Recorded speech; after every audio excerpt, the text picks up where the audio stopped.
भाई थोड़ा पीछे आओ।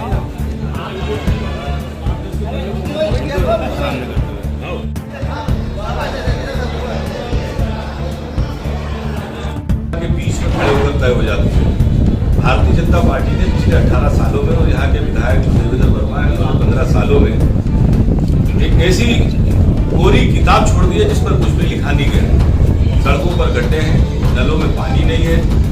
स्वास्थ्य सेवाओं के लिए हमको पूरी तरह से इंदौर और महानगरों पर निर्भर होना पड़ता है। एजुकेशन के लिए हमारे बच्चे जो है खंडवा छोड़कर बड़े शहरों में जाते हैं, इंदौर की ओर जाते हैं। कौन सी चीज आज खंडवा में है? 21वीं सदी का खंडवा जो है आप देखिए किस तरह से उजाड़ हो गया है। भारतीय जनता पार्टी के नेताओं ने और भारतीय जनता पार्टी के विधायक ने खंडवा की सुध नहीं ली, खुद के लिए सारे काम किए। आज पता नहीं कितने दर्जन गोडाउन उनके बन चुके हैं। आज पता नहीं कितनी जमीनें उन्होंने हथिया ली है। मुझे हैरानी होती है, अभी 2 दिन पहले ही उनके कार्यकर्ताओं ने, उनके साथियों ने जिस तरीके से मासूम किसान की जमीन को हड़पने का कार्य किया, उसके साथ मारपीट की है, बड़ी शर्मिंदगी की बात है। सैकड़ों एकड़ जमीनों के मामले इस तरह से हमारे सामने आए हैं। और बड़का एक रोहित पाल करके लड़का है, उसकी 1 एकड़ जमीन खा गए। इस तरह से बहुत सारे ऐसे मामले हैं जिसमें इनके ऊपर ये आरोप है। तो इन्होंने जनता के लिए कुछ नहीं किया, इन्होंने जो कुछ भी किया वो अपने लिए, खुद के लिए किया। के विकास को लेकर आपकी क्या? हमारी प्राथमिकता ये है कि अगर ये मूलभूत सुविधाओं से जूझता हुआ खंडवा अगर मूलभूत सुविधाओं को भी पाले तो बहुत बड़ी बात है, लेकिन हमारी सोच इससे अलग है। हम ये चाहते हैं कि मूलभूत सुविधाओं के अलावा इस शहर में रोजगार आए।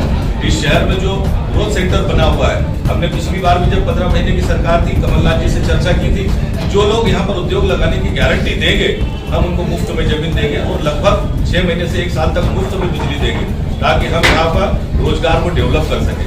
लेकिन ऐसी स्थिति हमारे साथ आगे नहीं बन पाई और हमारी सरकार चोरी कर ली गई। इस वजह से हम इन चीजों में रह गए।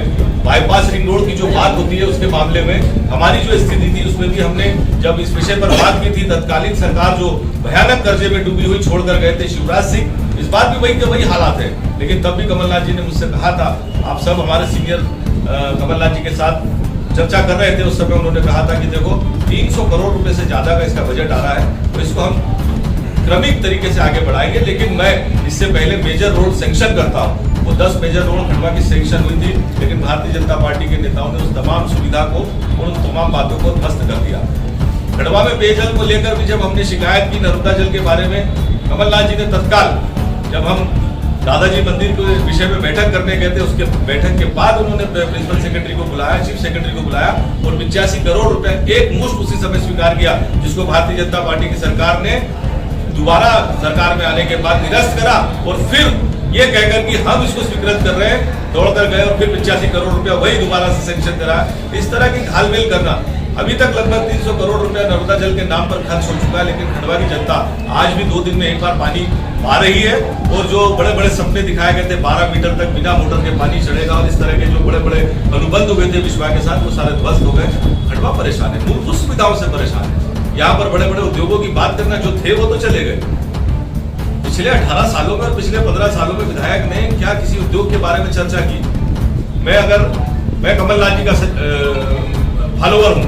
मैं बहुत अच्छे से आपको ये बात बताना चाहता हूँ कि जब मैं छिंदवाड़ा में उनके साथ होता हूँ, जब मैंने उनको देखा कि वहाँ कोई नौजवान उनसे मिलने आते हैं तो उनका पहला सवाल क्या होता है? कमलनाथ जी का पहला सवाल होता है कि आप करते क्या हो, आप काम क्या करते हो? सवाल ये हमारे विधायक ने, निर्वाचित जनप्रतिनिधियों ने हमारे युवाओं से कभी पूछा हमारे युवाओं की स्थिति क्या है? कि उनको सर मुंडाने पड़ते हैं? हमारे युवाओं की स्थिति क्या है? उनके ऊपर प्रकरण बनाए जाते हैं। हिंदू जागरण मंच रैली निकालता है तो उसके ऊपर प्रकरण बनाए जाते हैं। कहाँ है हमारे विधायक जी? कौन सी स्थिति में है? किसी जगह पे खड़े नहीं होते, किसी विषय पर खड़े नहीं होते हैं।